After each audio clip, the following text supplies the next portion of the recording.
కుమార అన్వేషణ ఆంధ్రప్రదేశ్ రాష్ట్ర ముఖ్యమంత్రి నారా చంద్రబాబు నాయుడు వాళ్ళ మంత్రి యొక్క శాఖలు కేటాయింపు.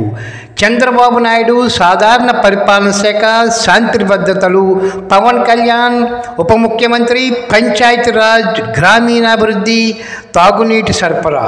అచ్చెన్నాయుడు వ్యవసాయము, కొల్లు రవీంద్ర గనుల శాఖ, నాదెండ్ల మనోహర్ పౌర సరఫరాల శాఖ, పొంగూరు నారాయణ పట్టణాభివృద్ధి, సత్యకుమార్ ఆరోగ్య శాఖ, నిమ్మల రామనాయుడు జలవనరులు, నారా లోకేష్ మానవ వనరుల అభివృద్ధి, IT electronics and communication, Vangalapudi Anitha హోంశాఖ.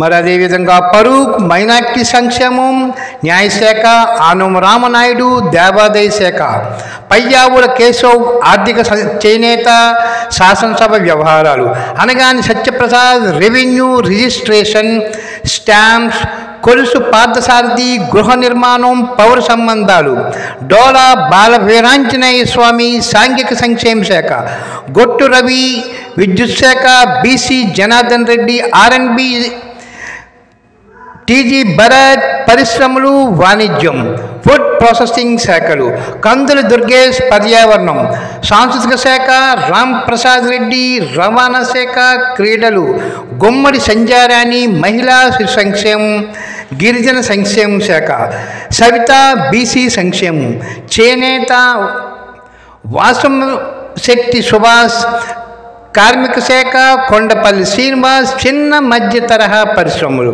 25 మందితో మంత్రివర్గాన్ని కొత్త తరం ముందుగా మొదటిసారి ఎన్నికైనటువంటి ఎమ్మెల్యేలని ఎక్కువ ప్రాధాన్యత ఇవ్వడం జరిగింది. మరి రేపు జరిగే 5 సంవత్సరాలకి వీరే ఆంధ్రప్రదేశ్ రథసారథులు.